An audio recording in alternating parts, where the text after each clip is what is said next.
Hello, everyone. Welcome to day 18, Calumniated. So, from the fear of being calumniated is one of the hardest prayers in all of the pilgrimage for me to pray. Part of it is because I didn't know what calumniate was or how to say it when the pilgrimage began. So, to calumniate is to utter maliciously false statements that injure the reputation of another. In other words, from the fear of having maliciously false statements that injure our reputation be uttered, deliver me, Jesus. Now, there are certain types of calumniation that don't bother me personally. I have a growing social media presence and I experience calumniation on a more and more regular basis. I post something authentically Catholic, and there are people on there who try to damage my reputation by uttering false things about me in that context. Doesn't really bother me. I also experience, like many Catholics, secondhand calumniation. So if you believe in the teachings of the church, you will, like me, see people who believe what you believe get called a bigot in the public sphere. Again, doesn't really bother me all that much. It's not happening directly to me, but it's still secondhand calumniation. Instead, what I struggle with are the situations where I'm asked to do the right thing, despite how someone I deeply care about might perceive me because of it. In other words, to pray this prayer is to say that some things are more important than my reputation in the eyes of another. The right thing's got to be the right thing regardless of the consequences, which is easy to understand, but darn hard to live up to.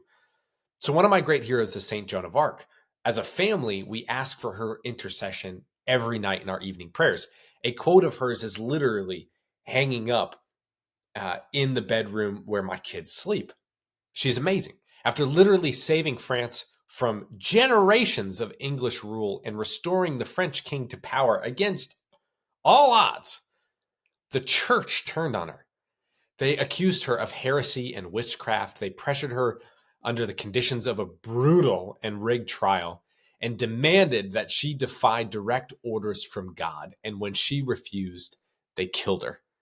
And for years and years afterward, her reputation was tarnished in the context of the church and among the faithful. Now, in that trial, facing significant calumniation, here are some of the things Joan of Arc is recorded as having said. She said, quote, "I would rather die than do something which I know to be a sin or to be against God's will." And, quote, "One life is all we have, and we live it as we believe in living it. But to sacrifice what you are and to live without belief, that is a fate more terrible than dying." And finally, "I'm not afraid. I was born to do this." In speaking about the Civil War, Abraham Lincoln said something really similar to Joan of Arc. He said, "Sir, my concern is not whether God is on our side. My greatest concern is to be on God's side, for God is always right."